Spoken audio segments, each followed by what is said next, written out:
Reading room use ചെയ്തിട്ടുണ്ടായിരുന്നല്ലോ. അപ്പോൾ എങ്ങനെയാണ് reading room നിങ്ങളുടെ സ്റ്റഡി പർപ്പസിൽ ഹെൽപ്ഫുൾ ആയിട്ടുള്ളത്? അറിയാത്ത കുറെ കാര്യങ്ങൾ ചിലപ്പോൾ നമ്മുടെ അപ്പുറത്ത് റീഡിംഗ് റൂമിൽ ഇരിക്കുന്ന ആൾക്ക് അറിയാൻ പറ്റുമായിരിക്കും. പിയർ മോക്സോ അല്ലെങ്കിൽ അങ്ങനെ ഒരു അങ്ങനെ ഒരു സ്റ്റഡി എൻവയോൺമെന്റ് ഒരു എൻവയോൺമെന്റ് തീർച്ചയായിട്ടും ആവശ്യമാണ്. റീഡിംഗ് റൂമിന്റെ വേറൊരു ഇമ്പോർട്ടൻസ് എന്ന് പറഞ്ഞാൽ ചാറ്റ് GPT കുറിച്ച് പറഞ്ഞിരുന്നല്ലോ പ്രിപ്പറേഷൻ ടൈമിൽ. അപ്പോൾ അതെങ്ങനെയാണ് ഉപയോഗത്തിൽ കൊണ്ടുവന്നത്? രണ്ട് രീതിയിൽ നമുക്ക് ഉപയോഗിക്കാം. ഒന്ന്, നമ്മളൊരു ആൻസർ എഴുതി കഴിഞ്ഞിട്ട് അതിന് വാലുവേറ്റ് ചെയ്യാനായിട്ട് ചാറ്റ് ജിപിടിക്ക് കൊടുക്കാം. ഒരു മെന്റർ ഇല്ല എന്നുള്ള ഒരു പ്രശ്നം നമുക്ക് അവിടെ മാറ്റിയെടുക്കാം അല്ലേ?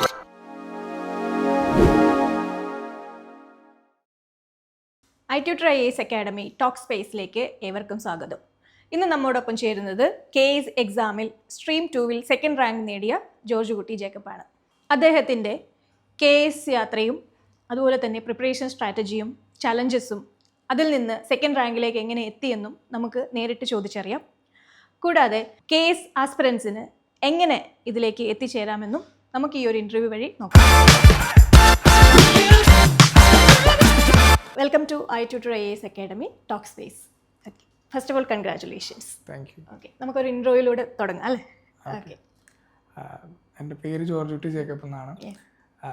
ഞാൻ ഈ വർഷത്തെ Kerala administrative service exam stream 2-ൽ സെക്കൻഡ് റാങ്ക് നേടിയിരുന്നു. ഞാൻ പ്രസൻ്റ്ലി കേരള പോലീസിൽ ക്ലർക്കായിട്ടാണ് വർക്ക് ചെയ്യുന്നത്. ഞാനൊരു BTech ഗ്രാജുവേറ്റ് ആണ്. 2019 ഗ്രാജുവേറ്റ് ആയിരുന്നു. അതിനുശേഷം ഞാനൊരു കോർപ്പറേറ്റ് MNCയിൽ കുറച്ച് നാൾ വർക്ക് ചെയ്തിരുന്നു. പിന്നീട് UPSC ആയിരുന്നു പാഷൻ. അതുകൊണ്ട് ഞാൻ ജോലി രാജിവെച്ച് UPSCയിലേക്ക് ഇറങ്ങിയായിരുന്നു. പിന്നെ UPSC പ്രിപ്പറേഷൻ ശരിക്കും കോളേജ് കാലഘട്ടത്തിൽ തന്നെ തുടങ്ങിയിരുന്നു. ഡിഗ്രിയോടൊപ്പം തന്നെ ശനി ഞായർ ഞാൻ ആഡ് ഓൺ കോഴ്സ് പോലെ ജോയിൻ ചെയ്തിരുന്നു. ഇപ്പോൾ ഒരു 4 അറ്റംപ്റ്റ് ആയി. അതിനുശേഷം ഈ വർഷത്തെ മെയിൻസിന് ശേഷമാണ് KSന്റെ മെയിൻസ് വരുന്നത്. അപ്പോൾ അതാണ് ജേണി. ഓക്കെ. അപ്പോൾ KS ഇപ്പം കുറച്ചൊരു ഗ്യാപ്പിന് ശേഷമാണല്ലോ വിളിക്കുന്നത്. അപ്പോൾ ആദ്യത്തെ KS എക്സാം നടന്നപ്പോൾ തന്നെ ഒരു പ്ലാൻ ഉണ്ടായിരുന്നോ? ആദ്യത്തെ KS എക്സാം ഞാൻ അറ്റൻഡ് ചെയ്തിരുന്നു, ക്വാളിഫൈ ചെയ്തിരുന്നില്ല. അപ്പോൾ അന്ന് ജസ്റ്റ് ഡിഗ്രി കഴിഞ്ഞിട്ട് പ്രിപ്പറേഷൻ, ഒരു സീരിയസ് പ്രിപ്പറേഷൻ തുടങ്ങുന്ന സമയമാണ് സത്യം. അപ്പോൾ ഒരു റൈറ്റിംഗ് പ്രാക്ടീസിനൊക്കെ കുറവുണ്ടായിരുന്നു. PSC എന്തെങ്കിലും നോക്കിയിട്ടുണ്ടായിരുന്നോ നേരത്തെ? അതെ, ഞാൻ 2016 ഇപ്പം ഞാൻ വർക്ക് ചെയ്യുന്ന പോസ്റ്റിൽ 2016 അപ്ലൈ ചെയ്താണ്. 2017 നടന്ന എക്സാമാണ് ഡിഗ്രി സമയത്ത്. അതിനുശേഷം എഴുതിയ കുറേ PSC ഉണ്ടായിരുന്നു, പക്ഷെ അത് പലതും ഫെയിലിയർ ആയിരുന്നു. ഒത്തിരി ഫെയിലിയേഴ്സിന് ശേഷമാണ്. അതായിരിക്കും ചിലപ്പോൾ ഇതിലേക്ക് ഹെൽപ്പ് ചെയ്തിട്ടുണ്ടാവും അല്ലേ? അപ്പോൾ UPSC ആൻഡ് PSCയുടെ പ്രിപ്പറേഷൻ KSൽ എത്രത്തോളം സഹായിച്ചിട്ടുണ്ട്? ആ ഒരു ജേർണി ഒരു എക്സ്പീരിയൻസ് ഒന്ന് ഷെയർ ചെയ്യാൻ പറ്റുമോ? മെയിൻലി ഞാൻ ആദ്യം കോൺസെൻട്രേറ്റ് ചെയ്ത് UPSCയിലായിരുന്നു. അതിൽ ഒരു 1-2 സെറ്റ് ബാക്സിന് ശേഷമാണ് PSCയും കൂടെ കുറച്ചുകൂടി കാര്യമായിട്ട് നോക്കിക്കൊണ്ടിരുന്നത്. അപ്പോൾ അതിൽ നമ്മൾ ഓരോ തവണ ഫെയിൽ ആകുമ്പോഴും നമുക്ക് എന്തെങ്കിലും പഠിക്കാനുണ്ടായിരുന്നു. ഇപ്പോൾ ഒന്നില്ലെങ്കിൽ എന്തെങ്കിലും ഒരു ടോപ്പിക്കിൽ ഒരു മിസ്സിങ് ഉണ്ടാവും, അല്ലെങ്കിൽ ഒരു സോഴ്സ് ചിലപ്പോൾ ശരിയായിരിക്കത്തില്ല. പിന്നെ റൈറ്റിംഗ് പ്രാക്ടീസിൻ്റെ കുറവുണ്ടാവും, ഈ MCQ ചെയ്യുന്നതിൽ എണ്ണത്തിൻ്റെ കുറവുണ്ടാവും. അപ്പോൾ അതിങ്ങനെ ഓരോ തവണയും വരുന്ന എറർ കറക്റ്റ് ചെയ്ത് കൊണ്ടുവരും. ഇപ്പോൾ ഈ പ്രാവശ്യത്തെ ഇത് വന്നപ്പോൾ അതെല്ലാം ശരിയായി വന്നു. അപ്പം പ്രിലിംസിന് മെയിനായിട്ട് എന്താണ് നമ്മൾ ശ്രദ്ധിക്കേണ്ട കാര്യം, എന്താണ് KSലേക്ക് വരുമ്പോൾ? പ്രിലിംസിന് ബേസിക്കലി ഇപ്പോൾ KS അല്ലെങ്കിൽ UPSC അല്ലെങ്കിൽ PSCയുടെ ആണെങ്കിൽ പോലും പലപ്പോഴും എല്ലാവർക്കും പറ്റുന്ന അവസ്ഥ നമ്മൾ ഒത്തിരി പഠിച്ചു കൂട്ടും. പക്ഷെ ആക്ച്വലി ആ എക്സാമിൻ്റെ ഡിമാൻഡ് എന്താണെന്നോ അതിനൊരു സ്ട്രാറ്റജിക്കലി അപ്രോച്ച് ചെയ്യേണ്ട ആവശ്യമുണ്ട്. ചിലപ്പോൾ നമ്മൾ ഒരുപാട് പഠിച്ചു കൂട്ടുന്ന ടോപ്പിക്കിൽ നിന്ന് വളരെ കുറച്ച് ക്വസ്റ്റ്യൻ ഉണ്ടാവുള്ളൂ. ഇപ്പോൾ UPSC പ്രിലിംസ് ആണെങ്കിൽ ഞാനൊക്കെ പഠിച്ചു തുടങ്ങിയ സമയത്ത് ആൻഷ്യൻ്റ് ഹിസ്റ്ററിയൊക്കെ ഒരുപാട് ഇരുന്ന് വായിച്ചു കൂട്ടിയായിരുന്നു. പക്ഷെ അതിൽ നിന്ന് ആകെ എഫക്റ്റീവ്ലി ആകെ 4 or 5 ക്വസ്റ്റ്യൻസ് ഉള്ളൂ. അപ്പോൾ PSCയുടെ കേസിലാണെങ്കിൽ ഇപ്പോൾ ഈ അടുത്താണെങ്കിൽ സ്പെഷ്യൽ ടോപ്പിക്സ് കുറേ ഉണ്ട്. അപ്പോൾ ഒരുപാട് പേര് ഫൗണ്ടേഷൻ കറക്റ്റാണ്, ബാക്കിയുള്ള ടോപ്പിക്സ് നമുക്ക് സ്കോർ ചെയ്യാം എന്നുള്ളൊരു ധാരണയിൽ സ്പെഷ്യൽ ടോപ്പിക്കിൻ്റെ പിന്നാലെ പോകും. പക്ഷെ ചിലപ്പോൾ അതിനേക്കാൾ കൂടുതൽ നമുക്ക് സ്കോർ ചെയ്യാൻ പറ്റുന്നത് ഈ ഫൗണ്ടേഷനിൽ, അതായത് ഇപ്പോൾ പോളിറ്റി, എക്കണോമി, എൻവയോൺമെൻറ്റ്, സ്ഥിരം അല്ലെങ്കിൽ ജോഗ്രഫി പോലത്തെ ടോപ്പിക്സിൻ്റെ ഒരു 10-15 പ്രാവശ്യത്തെ റിവിഷൻ ആയിരിക്കും ഒരു പുതിയ ടോപ്പിക്ക് പഠിക്കുന്നതിനേക്കാളും കൂടുതൽ റിവാർഡിങ് ആയിട്ടുള്ളത്. അപ്പോൾ മോക്ക് ടെസ്റ്റ് ഇമ്പോർട്ടൻ്റ് അല്ലേ? അതെ തന്നെ, തീർച്ചയായിട്ടും. നമ്മൾ ഇപ്പോൾ ഒരുപാട് പേര് യൂസ് ചെയ്യുന്ന ഒരു സ്ട്രാറ്റജിയാണ് നമ്മൾ മാക്സിമം മോക്സ് ചെയ്യുക എന്നുള്ളത്. അപ്പോൾ ഒരു ലാസ്റ്റ് ഒരു UPSCക്ക് ഒരു 100 days മുന്നേ തൊട്ട് ഡെയിലി ഓരോ ക്വസ്റ്റ്യൻ പേപ്പർ വെച്ച് ചെയ്യുന്നതായിരിക്കും ഏറ്റവും നല്ലത്. PSCക്ക് ആണെങ്കിലും ഇപ്പോൾ റിപ്പീറ്റഡ് പാറ്റേൺസ് ഏറെക്കുറെ ഒരു 2021 ശേഷം ഉണ്ട് കുറേ പുതിയ പാറ്റേൺ ആണെങ്കിൽ പോലും. പക്ഷെ ചെയ്ത് പഠിക്കുമ്പോൾ നമുക്ക് ആ ഒരു സ്കില്ല് ഡെവലപ്പ് ആവും. പേസും സ്പീഡും കറക്റ്റ് ചെയ്ത് വരുന്നതാണ്. അപ്പോൾ ഫസ്റ്റ് കേസും ഈ സെക്കൻഡ് കേസും തമ്മിൽ ഒരുപാട് വ്യത്യാസം ഉണ്ടായിരുന്നോ? സിലബസ് വൈസ് ആണെങ്കിലും എക്സാം പാറ്റേണിൻ്റെ വൈസ് ആണെങ്കിലും? സിലബസ് എനിക്ക് തോന്നുന്നു സെയിം ഒക്കെ തന്നെയാണ്. പക്ഷേ പാറ്റേൺ നല്ല മെയിൻസിൽ നല്ല വ്യത്യാസം ഉണ്ടെന്നാണ് കഴിഞ്ഞ പ്രാവശ്യത്തെ ക്വസ്റ്റ്യൻ പേപ്പർ വെച്ച് കമ്പയർ ചെയ്യുമ്പോൾ മനസ്സിലാവുന്നത്. കാരണം ഇപ്രാവശ്യം സ്പേസ് നമുക്ക് കൂടുതൽ തന്നായിരുന്നു ആൻസർ റൈറ്റിംഗ്. അപ്പോൾ അതുകൊണ്ട് തന്നെ ഒരുപാട് പേർക്ക് ടൈം മാനേജ്മെന്റ് ഒരു വിഷയമായിരുന്നു മെയിൻസിന്റെ കേസിൽ. പ്രിലിംസ് എനിക്ക് തോന്നുന്നു ഓൾമോസ്റ്റ് സെയിം ലെവൽ, അല്ലെങ്കിൽ ഒരു കുറച്ചുകൂടി സ്പെസിഫിക് ആയെന്ന് വേണമെങ്കിൽ പറയാം. മെയിൻസിന്റെ കാര്യത്തിൽ അത് ഒന്നുകൂടെ ലെവലപ്പ് ആയി അവർ ക്വസ്റ്റ്യൻസ്, ലൈക്ക് വളരെ സ്പെസിഫിക് ക്വസ്റ്റ്യൻസ് ഉണ്ടായിരുന്നു. അത് നമുക്ക് എല്ലാം അറിഞ്ഞിട്ട് തന്നെ ഉത്തരം എഴുതാൻ പറ്റത്തില്ല. പലപ്പോഴും ഒരു നമ്മുടെ ഒരു പ്രീസെറ്റ് ആയിട്ടുള്ള ഫ്രെയിം വർക്ക്സോ അല്ലെങ്കിൽ എന്തെങ്കിലുമൊക്കെ ജേർണിയിൽ വായിച്ച് കേട്ട എന്തെങ്കിലും ഒരു സാധനത്തിന്റെ ഒരു ചെറിയ ലിമിറ്റ് വെച്ചിട്ട് ഒക്കെ എഴുതാനേ പറ്റത്തുണ്ടായിരുന്നു. ഐ തിങ്ക് അങ്ങനത്തെ കാര്യമാണ് വർക്കൗട്ട്. എന്തൊക്കെയാണ് മെറ്റീരിയൽസ് എന്തൊക്കെയാണ് ഡിപ്പെൻഡ് ചെയ്തിരുന്നത്? മെറ്റീരിയൽസ് മെയിൻലി ഫൗണ്ടേഷൻ സാധനം UPSCയുടെ സെയിം മെറ്റീരിയൽസ് ആയിരുന്നു. അപ്പോൾ പോളിറ്റി നമ്മളെല്ലാവരും പറയുന്ന പോലെ ലക്ഷ്മികാന്ത്, ഹിസ്റ്ററി, സ്പെക്ട്രം, NCERTs എല്ലാം തുടങ്ങുന്നത് NCERTസിലാണ് ഓഫ് കോഴ്സ്. പിന്നെ കേസിന് അഡീഷണലി ഞാൻ ചെയ്തത്, ഞാൻ ChatGPT ഉപയോഗിച്ചിട്ട് നമ്മുടെ ഈ ശ്രീധര മേനോന്റെ ഒക്കെ ബുക്കുകൾ കേരള ബേസ്ഡ് ആയിട്ടുള്ള സാധനം ChatGPTക്ക് ഇട്ട് കൊടുത്തിട്ട് അതിൽ നിന്ന് ക്വസ്റ്റ്യൻസ് ജനറേറ്റ് ചെയ്യിപ്പിച്ചു. അപ്പോൾ അത് നമ്മൾ ബുക്ക് വായിക്കുന്നതൊക്കെ ഒരുപാട് സമയം സേവ് ചെയ്യാൻ പറ്റും. അതെ, തീർച്ചയായിട്ടും. അപ്പോൾ പിന്നെ അതേപോലെ നമ്മുടെ ഇപ്പോൾ കേരള എക്കണോമിക് സർവേ എന്നൊക്കെ അതും നേരെ ChatGPTക്ക് അപ്ലോഡ് ചെയ്തിട്ട് അതിൽ നിന്ന് നമ്മൾ ക്വസ്റ്റ്യൻസ് അവരോട് ജനറേറ്റ് ചെയ്ത ആൻസറും കൂടി ഇത് ചെയ്യിപ്പിക്കാൻ പറ്റും. അതൊരു നല്ല അപ്രോച്ച് ആയിട്ട് തോന്നി. പിന്നെ ബാക്കി പല കോച്ചിങ് ഇൻസ്റ്റിറ്റ്യൂട്ട്സിന്റെ മെറ്റീരിയൽസ് തന്നെയാണ് സ്റ്റിക്ക് ഓൺ ചെയ്തത്. ടൈം മാനേജ്മെന്റ് എങ്ങനെയായിരുന്നു? ചിലർ പറയും ഇത്ര അവേഴ്സ് പഠിക്കണം, എങ്ങനെയായിരുന്നു അത് മാനേജ് ചെയ്തിരുന്നത്? ടൈം മാനേജ്മെന്റിന്റെ കാര്യത്തിൽ എനിക്ക് ഒരിക്കലും നമ്മൾ ഇത്ര അവേഴ്സ് പഠിച്ചു എന്ന് വെച്ചാൽ നമുക്കൊരു റിസൾട്ട് ഗ്യാരണ്ടി ചെയ്യാൻ പറ്റുമെന്ന് തോന്നുന്നില്ല. കാരണം ഇപ്പോൾ നമ്മൾ റീഡിംഗ് റൂമിലൊക്കെ പലപ്പോഴും കണ്ടേക്കണം, നമ്മൾ 10-15 മണിക്കൂർ നമ്മൾ ബുക്കിന്റെ മുമ്പിൽ ഉണ്ടാവും. പക്ഷെ എഫക്റ്റീവായിട്ട് ചിലപ്പോൾ ഒരു 5-6 മണിക്കൂർ ഉണ്ടാവത്തുള്ളൂ. ഇപ്പോൾ പലപ്പോഴും നമ്മൾ അറിയാതെ ഫോൺ നോക്കി പോവും, അല്ലെങ്കിൽ മൈൻഡ് ഡൈവേർട്ട് ആവും, അങ്ങനെ ഒത്തിരി ഇതുണ്ട്. ഞാൻ അതിനൊക്കെ കൂടുതൽ റെക്കമെൻഡ് ചെയ്യുന്നത് നമ്മളൊരു ഡെയിലി ട്രാക്കോ, ഒരു എത്ര ടോപ്പിക്സ് അല്ലെങ്കിൽ എത്ര കണ്ടന്റ് നമുക്ക് റിപ്രൊഡ്യൂസ് ചെയ്യാൻ പറ്റും at the end of the day, അങ്ങനെ ഒരു ചാർട്ട് വെച്ച് പോകുന്നതായിരിക്കും ടൈമിനൊക്കെ കൂടുതൽ. പ്രത്യേകിച്ച് ഇപ്പോൾ വർക്കിംഗ് പ്രൊഫഷണൽസ് അല്ലെങ്കിൽ വർക്ക് ചെയ്യുന്നവർക്കാണെങ്കിലും ഒരു ഫുൾ ടൈം ആസ്പിറന്റിന്റെ പോലെ ടൈം ഉണ്ടാകത്തില്ല. അപ്പോൾ അങ്ങനെ ഒരു ചാർട്ട് പ്രിപ്പയർ ചെയ്യുമ്പോൾ ഞാൻ ഇത്ര സമയം പഠിച്ചു, ഞാൻ ഇത്ര ടോപ്പിക്സ് തീർത്തു എന്ന് വെച്ച് പോകുന്നതായിരിക്കും ബെറ്റർ ഉള്ളത്. നമ്മൾ കേസിന്റെ ഇന്റർവ്യൂവിലേക്ക് വരുമ്പോൾ എന്തെങ്കിലും ക്വസ്റ്റ്യൻ ഓർമ്മയിലുണ്ടോ? തീർച്ചയായിട്ടും. അവർ ഇന്റർവ്യൂ കുറേ കൂടി ഒരു സ്ട്രെസ്ഫുൾ ഇന്റർവ്യൂ ആയിരുന്നു, കുറേ കൂടി ട്രൈ ഔട്ട് ചെയ്തത്. ബോർഡിൽ എത്ര പേരുണ്ടായിരുന്നു? ബോർഡിൽ എൻ്റെ ഓർമ്മ ശരിയാണ് ഒരു 6 മെമ്പേഴ്സ് ഉണ്ടായിരുന്നു. അതിൽ 1-2 ബ്യൂറോക്രാറ്റ്സ് ഉണ്ടായിരുന്നു. പിന്നെ ഒരാളൊരു സൈക്കോളജി എക്സ്പേർട്ട് ആണെന്നാണ് എൻ്റെ ഊഹം. പിന്നെ ചെയർമാൻ PSC മെമ്പർ ആയിരുന്നു. അപ്പോൾ അതൊരു ഏറെക്കുറെ സ്ട്രെസ് ഇന്റർവ്യൂ തന്നെയായിരുന്നു. ആദ്യം നമുക്ക് ഭയങ്കര റാൻഡം ആയിട്ട് നമുക്ക് ഉത്തരം പറയാൻ ഡിഫിക്കൽട്ട് ആണെന്നുള്ള കുറേ ക്വസ്റ്റ്യൻസ് ചോദിച്ചിട്ടാണ്, അതും നമ്മുടെ ആൻസേഴ്സിന് അവർ ലിസൺ ചെയ്യാതെ തന്നെ നെക്സ്റ്റ് ക്വസ്റ്റ്യൻസിലോട്ട് പോകത്തായിരുന്നു. പിന്നെയാണ് നമുക്ക് കുറച്ചുകൂടി ആൻസറബിൾ ആയിട്ടുള്ള ക്വസ്റ്റ്യൻസ് വന്നത്.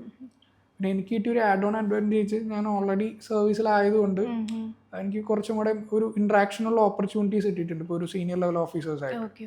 അപ്പോൾ നമ്മൾക്ക് പ്രത്യേകിച്ച് ഞാനൊരു ഫോഴ്സിന്റെ ഭാഗമായതുകൂടി ഒരുപാട് സ്ട്രെസ്ഫുൾ ആയില്ല സത്യം പറഞ്ഞാൽ. അതുകൊണ്ട് തന്നെ എനിക്ക് ഇന്റർവ്യൂവിന് ടോപ്പ് മാർക്ക് തന്നെ, ലൈക്ക് അവാർഡ് ചെയ്തതിൽ ഏറ്റവും ടോപ്പ് മാർക്സ് കിട്ടിയായിരുന്നു. പിന്നെ ഞങ്ങൾ വേറൊരു കാര്യം ചെയ്തത്, ഒരു 1 മന്തോളത്തോളം ഒരു പിയർ മോക്സ് എടുത്തായിരുന്നു ഡെയിലി. അപ്പോൾ ഒരു പാനൽ എക്സ്പേർട്ട്, ഒത്തിരി മോക്ക് പാനൽ എക്സ്പേർട്ടിൻ്റെ വയസ്സ് പോയിരുന്നു. പക്ഷെ അതിനൊക്കെ കൂടുതൽ ഹെൽപ്പ് ചെയ്തത് ആ ഡെയിലി ഉള്ള പിയർ മോക്സ് ആയിരുന്നു. അപ്പോൾ ഇപ്പോൾ ഡെയിലി വേറെ ക്വസ്റ്റ്യൻസ് ചോദിച്ചാൽ ഡെയിലി ന്യൂസ് പേപ്പറിൽ നിന്നൊക്കെ ഒരു ക്വസ്റ്റ്യൻ ഉണ്ടായിരുന്നു, ക്രിപ്റ്റോ കറൻസി, CBDCനൊക്കെ കുറിച്ച്. അത് ഞങ്ങൾ ഏറെക്കുറെ ഡിസ്കസ് ചെയ്തിട്ട് പോയ ടോപ്പിക്സ് ആയിരുന്നു. സോ ഡിസ്കഷൻ ഒരു ഹെൽപ്ഫുൾ ആയിട്ടുള്ള കാര്യമാണ്. തീർച്ചയായിട്ടും ഇതിലൊരു ഇമ്പോർട്ടന്റ് ഘടകം എന്നുള്ളത് ഒരു പിയർ ഗ്രൂപ്പ് സെറ്റ് ചെയ്യുക എന്നുള്ളതാണ്. നമുക്കത് ഇപ്പോൾ ഫിസിക്കലി അടുത്തില്ലെങ്കിൽ പോലും ഒരു ഓൺലൈൻ പിയർ കമ്മ്യൂണിറ്റി ആയാലും ഉണ്ടാക്കിയെടുക്കുക വളരെ. അത് മെയിൻസിന്റെ ടൈമിലാണോ അതോ സ്റ്റാർട്ടിങ്ങില് നിങ്ങൾക്ക് ഒരു ഗ്രൂപ്പ് ഉണ്ടായിരുന്നോ പ്രിപ്പറേഷൻ? മെയിൻസിലായിരുന്നു, മെയിൻസിന്റെ സമയത്ത് ഉണ്ടായിരുന്നു. പക്ഷെ അത് കുറെ കൂടി സോൾഡിഫൈ റെഗുലർ ആയിട്ട് വന്ന ഇന്റർവ്യൂ വന്നപ്പോഴാണ്. കാരണം ഞങ്ങൾ മുൻപ് ഒബ്സർവ് ചെയ്ത പാറ്റേൺ അങ്ങനെയാണ്, പിയർ മോക്സ് ആണ് മിക്കവരെയും ഹെൽപ്പ് ചെയ്തത്. അപ്പം ഒന്ന് ഓർമ്മയിലുള്ളൊരു ക്വസ്റ്റ്യൻ ഷെയർ ചെയ്യാമോ? ഇന്റർവ്യൂ ബോർഡ് ഓക്കെ, എൻ്റെ അടുത്ത് ഒരു ക്വസ്റ്റ്യൻ ചോദിച്ചത് ഞാൻ ഉത്തരം പറഞ്ഞില്ല. ഓക്കെ. എൻ്റെ പേര് വെച്ചിട്ടായിരുന്നു. ജോർജ് കുട്ടിക്ക് ചില സ്ഥലത്ത് പണത്തിന് ജോർജ് കുട്ടി എന്ന് പേര് ഓ പറയുന്നു. ശരി ശരി. അത് എന്തുകൊണ്ടാണെന്ന് വെച്ചാൽ ഓക്കെ. ആൻസർ ഉണ്ടായിരുന്നോ? ഇല്ല, അതെനിക്ക് കിട്ടിയില്ല. ഞാൻ എന്തെങ്കിലും കൾച്ചറൽ റീസൺസ് എന്ന് പറഞ്ഞ് വിടുകയാണ് ചെയ്തത്. Okay okay. പിന്നെ രസകരമായിട്ടുള്ളൊരു ചോദ്യം, പുറകിലൊരു ഗാന്ധിയുടെ ചിത്രം ഉണ്ടായിരുന്നു. അതിൻ്റെ റെലവൻസ്, അതായത് ആരെടുത്തതാണെന്ന് ചോദിച്ചു. Okay okay. അത് അറിയത്തില്ലായിരുന്നു. ഓക്കെ. പിന്നെ എൻ്റെ ഡൊമൈനിൽ നിന്ന് ക്വസ്റ്റ്യൻസ് ഉണ്ടായിരുന്നു. അതായത് ഇപ്പോൾ ക്രിപ്റ്റോ കറൻസിയുടെ കുറേ ക്വസ്റ്റ്യൻസ് ചോദിച്ചു. പിന്നെ Maoism can be eliminate it, അല്ലെങ്കിൽ പിന്നെ വേറെ ക്വസ്റ്റ്യൻ ചോദിച്ചത് പോലീസ് എന്തെങ്കിലും ഫേസ് ചെയ്യുന്ന ഡിഫിക്കൽട്ടീസ് എന്താണെന്നുള്ള രീതിക്ക്. സോ നമ്മുടെ ബാക്ക്ഗ്രൗണ്ട് വെച്ചിട്ടാണ് കൂടുതലും ക്വസ്റ്റ്യൻസ് ഉണ്ടായിരുന്നത്. അതെ, തീർച്ചയായിട്ടും നമ്മുടെ ആ ഒരു ബയോഡാറ്റയിൽ നിന്ന് പിക്കപ്പ് ചെയ്താണോ അധികം ക്വസ്റ്റ്യൻസ്. പിന്നെ എൻ്റെ വീക്ക്നെസ് ഒക്കെ മെൻഷൻ ചെയ്തത് അവരത് പിക്കപ്പ് ചെയ്തു. അത് ഒരു ഡിപ്ലോമാറ്റിക് ആയിട്ട് വെച്ചതല്ലേ എന്നുള്ള രീതിയിൽ കുറേ കൂടി ഇൻട്രോഗേറ്റീവ് ആയിട്ട് ക്വസ്റ്റ്യൻ ചോദിച്ചിരുന്നു. അപ്പോൾ അവിടെ നമ്മുടെ ഒരു ഇമോഷണൽ ഇൻ്റലിജൻസ് ആണ് കുറേ കൂടി ടെസ്റ്റ് ചെയ്തത്. അപ്പോൾ എനിക്ക് ഇൻ്റർവ്യൂ കഴിഞ്ഞിറങ്ങിയപ്പോൾ I didn't get good question, അല്ലെങ്കിൽ I was not able to perform എന്നുള്ളൊരു ഫീലായിരുന്നു. പക്ഷേ at the end of the day it worked out എന്നാണ്. ഈ ഒരു റാങ്ക് ആ സമയത്ത് പ്രതീക്ഷിച്ചിരുന്നോ? ഈ ഒരു റാങ്ക് പ്രതീക്ഷിച്ചെന്ന് പറഞ്ഞാൽ ടോപ്പ് 4-ലാണെങ്കിൽ നമുക്കൊരു നമ്പർ ഓഫ് വേക്കൻസീസ് വെച്ചിട്ട് ജോബ് പ്രോബിലിറ്റി ഉള്ളൂ. അപ്പോൾ അതിൽ കിട്ടണമെന്നൊരു ആഗ്രഹം ഉണ്ടായിരുന്നു. ബട്ട് ഓവറോൾ ഒരു പെർഫോമൻസ് വെച്ചിട്ട് പ്രതീക്ഷ ഉണ്ടായിരുന്നു. ഞാൻ ശരിക്കും ഒരു കേസ് 1-ന്റെ സ്ട്രീമിന്റെ കട്ട് ഓഫ് ക്ലിയർ ചെയ്യുന്ന ഒരു ആഗ്രഹം ഉണ്ടായിരുന്നു. പിന്നെ നമുക്ക് എന്തെങ്കിലും ഒരു മിസ്സിംഗ് ഔട്ട്സ് ഉണ്ട്, അപ്പോൾ അത് ക്ലിയർ ചെയ്ത് പഠിക്കാനുണ്ട്. Okay okay. അപ്പോൾ ഈ ഒരു ഓവറോൾ എക്സ്പീരിയൻസ് വെച്ചിട്ട് ഇപ്പം നമുക്ക് റാങ്ക് കിട്ടി നിൽക്കുന്ന ഒരു സിറ്റുവേഷനിൽ എന്താണ് ഇനി വരുന്ന കുട്ടികൾക്ക് കൊടുക്കാനൊരു എന്താണ് അവരോട് പറയാനുള്ളത്? ഒരു പ്രിപ്പറേഷൻ സ്ട്രാറ്റജിയോ അല്ലെങ്കിൽ എന്തെങ്കിലും ശ്രദ്ധിക്കേണ്ടതായിട്ടുണ്ടോ? അതിൽ നമുക്ക് സിവിൽ സർവീസിലേക്ക് ഞാൻ കണ്ടെടുത്തോളം വെച്ച് പല വഴികളുണ്ട്. ഇപ്പം ചിലർ ആദ്യമേ തന്നെ ഇപ്പം എൻ്റെ പോലെ ഒരു ബാക്കപ്പ് സെറ്റാക്കി ഇതിലോട്ട് ഇറങ്ങും. ചിലർ ഒന്നും നോക്കാതെ നേരെ ഇറങ്ങും. റിസ്ക് എടുക്കുന്നവർക്ക് അവർക്ക് ഇപ്പോൾ ഫസ്റ്റ് അറ്റംപ്റ്റിൽ തന്നെ കയറി പോവാം. അപ്പോൾ പല വഴികളുണ്ട്. ഞാൻ നടന്നു വന്ന വഴിയിൽ നിന്ന് എനിക്ക് മനസ്സിലായത്, നമ്മൾ ആദ്യം പഠിച്ചു തുടങ്ങുമ്പോൾ തന്നെ നമ്മളെക്കുറിച്ചൊരു അവബോധം വേണം. അതായത് നമ്മുടെ അറിവ് ലെവൽ എത്രയാണ്, അല്ലെങ്കിൽ ഒരു പുതിയ ടോപ്പിക്ക് പഠിച്ചെടുക്കാൻ നമുക്ക് എന്തോരം ടൈം എടുക്കും. അങ്ങനെ ഒരു സെൽഫ് അവയർനെസ് ഭയങ്കര ഇന്നോവേറ്റബിൾ ആണെന്ന് എനിക്ക് മനസ്സിലാവും. രണ്ടാമത് ഈ എക്സാമിൻ്റെ ഡിമാൻഡ് മനസ്സിലാക്കി നമ്മൾ പഠിക്കണം. ലൈക്ക് ഒരുപാട് ഓരോ മാസവും പുതിയ പുതിയ മെറ്റീരിയൽ ഇറങ്ങും. ഓരോ ടോപ്പേഴ്സിൻ്റെയും പുതിയ മെറ്റീരിയൽസ്, പുതിയ സ്ട്രാറ്റജീസ് ഉണ്ടാവും. അപ്പോൾ നമ്മളങ്ങനെ ചാടി ചാടി പോയതുകൊണ്ട് ഒരു കാര്യം ഉണ്ടാവത്തില്ല. ഒരു stick on to one good thing, എന്നിട്ട് പിന്നെ അത് കണ്ടിന്യൂസ്ലി ഇവോൾവ് ചെയ്യുക. പിന്നെ ഏറ്റവും ഫണ്ടമെന്റൽ തിങ് ഈസ് പ്രാക്ടീസ്. എല്ലാ ദിവസവും പറ്റുവാണെങ്കിൽ MCQs ചെയ്യുക, എല്ലാ ദിവസവും ആൻസേഴ്സ് ചെയ്യുക. അതൊരു നല്ല മെന്റേഴ്സ്. പിന്നെ ഇപ്പോഴാണെങ്കിൽ ChatGPT അല്ലെങ്കിൽ ജിമെയിലിക്ക് ആൻസർ ഇട്ട് കൊടുത്ത് റിവ്യൂ വാങ്ങിക്കാൻ പറ്റുന്നൊരു ഓപ്ഷൻസ് ഉണ്ട്. അങ്ങനത്തെ ഓപ്ഷൻസ് നോക്കുക. സോ ChatGPTയെ കുറിച്ച് പറഞ്ഞിരുന്നല്ലോ പ്രിപ്പറേഷൻ ടൈമിൽ. അപ്പം അത് പലർക്കും ചിലപ്പോൾ ന്യൂ ആയിരിക്കാം, ചിലപ്പോൾ ടെക്നോളജി ഒക്കെ കൂടി വരുന്ന സ്ഥലം. അപ്പോൾ അതെങ്ങനെയാണ് ഉപയോഗത്തിൽ കൊണ്ടുവന്നത്? രണ്ട് രീതിയിൽ നമുക്ക് ഉപയോഗിക്കാം. ഒന്ന്, നമ്മളൊരു ആൻസർ എഴുതി കഴിഞ്ഞിട്ട് അതിന് വാലുവേറ്റ് ചെയ്യാനായിട്ട് ChatGPTക്ക് കൊടുക്കാം. അപ്പോൾ പലപ്പോഴും നമ്മൾ എഴുതുന്ന വാക്ക് എക്സാക്ട് വേർഡ് ആയിരിക്കില്ല. അപ്പോൾ ഒരു ആർട്ടിക്കുലേഷൻ ഭയങ്കര ഇമ്പോർട്ടൻ്റ് ആണ് നമുക്ക് എക്സാം. അപ്പോൾ അങ്ങനെ വേർഡ്സ്, നല്ല വേർഡ്സ് സജഷൻ ChatGPTന്ന് കിട്ടും. പിന്നെ ഇൻ്റർവ്യൂ ടൈമിലാണെങ്കിൽ വേറൊരു ഹെൽപ്പ് എന്ന് പറഞ്ഞു കഴിഞ്ഞാൽ, നമ്മുടെ ഒരു റോ ബയോഡാറ്റ അല്ലെങ്കിൽ നമ്മുടെ ഡാഫ് ChatGPTക്ക് കൊടുത്താൽ ChatGPT ആ ഡൊമൈനിൽ നിന്ന് ഒരുപാട് ചോദ്യം നമുക്ക് ചോദിച്ചു തരും. അതിന് നമുക്ക് പ്രാക്ടീസ് ചെയ്യാനുള്ള ഓപ്ഷൻ ഉണ്ട്. നമുക്ക് സംസാരിക്കാം, ജെമിനി ആയിട്ടോ ChatGPT ആയിട്ടോ സംസാരിക്കാം. അപ്പോൾ അതിനൊരു മോഡൽ ആൻസറും കിട്ടും. അപ്പോൾ ഒരു മെന്റർ ഇല്ല എന്നുള്ള ഒരു പ്രശ്നം നമുക്ക് അവിടെ മാറ്റിയെടുക്കാം അല്ലേ? എന്നാലും ഒരു ക്രോസ് ചെക്ക് എപ്പോഴും ആവശ്യമാണ്. പലപ്പോഴും ഡാറ്റ ഇനാക്യുറസീസ് ഉണ്ടോ, എന്നാലും നമുക്കൊരു സ്കില്ല് ഡെവലപ്പ് ചെയ്തെടുക്കാം. പിന്നെ ഞാൻ നേരത്തെ പറഞ്ഞ പോലെ ഒരു വലിയ PDFs തന്നെ വരുന്ന വായിക്കാൻ സമയമെടുക്കും. അപ്പോൾ അതിന് പകരം ChatGPTക്ക് ഇട്ട് കൺസൈസ് ആക്കി തരാൻ പറഞ്ഞാലോ, അല്ലെങ്കിൽ അതിന് ക്വസ്റ്റ്യൻസ് ജനറേറ്റ് ചെയ്യാൻ പറഞ്ഞാലോ ഒരു ഹെൽപ്പ് ആയിരിക്കും. ഇതിൽ കറണ്ട് അഫെയർസ് എങ്ങനെയാണ് മാനേജ് ചെയ്തത്? പലർക്കും ഒരു ഡൗട്ട്ഫുൾ ആയിട്ടുള്ള കാര്യമാണ്, എങ്ങനെ മാനേജ് ചെയ്യും ഇത്രയും വലിയ 1 ഇയർ കറണ്ട് അഫെയർസ്? ഇപ്പോൾ UPSCക്ക് ആണെങ്കിൽ പോലും മെയിൻസ് എഴുതിയിട്ടുണ്ടല്ലോ അല്ലേ? അപ്പം എങ്ങനെയായിരുന്നു ആ ഒരു പ്രിപ്പറേഷൻ കറണ്ട് അഫെയർസിൻ്റെ? കറണ്ട് അഫെയർസ് ആക്ച്വലി നമുക്കൊരു ഭയങ്കര റിവാർഡിങ് ആയിട്ടുള്ളൊരു ഏരിയ അല്ല. നമ്മൾ ഒരുപാട് പഠിച്ചിട്ട് നമുക്കൊരു കുറച്ച് ഏരിയ അതിന് ഇപ്പോൾ പ്രിലിംസ് വെച്ച് നോക്കുകയാണെങ്കിൽ കുറച്ച് അതിന് റിവാർഡുള്ളൂ. പിന്നെ it again depends on the luck. നമുക്ക് അറിയാവുന്ന കാര്യം അപ്പം കിട്ടുന്നുണ്ടെങ്കിൽ മാത്രമേ അറിയാൻ പറ്റത്തുള്ളൂ. പക്ഷെ ഒരു പൊതുവായിട്ടുള്ള ധാരണ ഉണ്ടെങ്കിൽ നമുക്ക് എല്ലാ ഉത്തരത്തെയും എത്തിപ്പെടാൻ പറ്റത്തുള്ളൂ. ഇപ്പൊ ബ്രിക്സിനെ കുറിച്ചൊരു ക്വസ്റ്റ്യൻ മെയിൻസിൽ ഉണ്ടായിരുന്നു, KS-ന്റെ മെയിൻസിൽ. അത് UPSC-യിലും അത് മോക്സിൽ അതുപോലത്തെ ക്വസ്റ്റ്യൻസ് ഉണ്ടായിരുന്നെന്നാണ് ഞാൻ മനസ്സിലാക്കുന്നത്. അപ്പോൾ അങ്ങനെ ഒരു പൊതുവായിട്ട് സംഭവിക്കുന്ന കാര്യത്തെ ന്യൂസ് പേപ്പർ റെഗുലർലി വായിച്ച് എന്തായാലും അറിയണം. അത് നമ്മൾ അറിയാതെ നമ്മളിത് ക്ലിയർ ചെയ്യാൻ പറ്റത്തില്ല. പ്രത്യേകിച്ച് ഡൈനാമിക് ഏരിയാസ് ഉണ്ട്. ഇപ്പോൾ ഇന്റർനാഷണൽ റിലേഷൻസ് ഒരു ഭയങ്കര ഡൈനാമിക് ഏരിയ, അത് എന്തായാലും നമ്മൾ അറിയാതെ പറ്റത്തില്ല. ജോഗ്രഫിന്നായാലും ഡൈനാമിക് ആയിട്ടുള്ള കാര്യങ്ങളാണ്, അത് ഫോളോ ചെയ്തുകൊണ്ടിരിക്കണം. പക്ഷെ അതിൽ മാത്രം സ്റ്റിക്ക് ഓൺ ചെയ്ത് മറ്റേത് മറന്ന് ഇതിൽ കൂടുതൽ എഫേർട്ട് ഇട്ടാൽ ഒരു റിട്ടേൺസ് കുറവായിരിക്കും.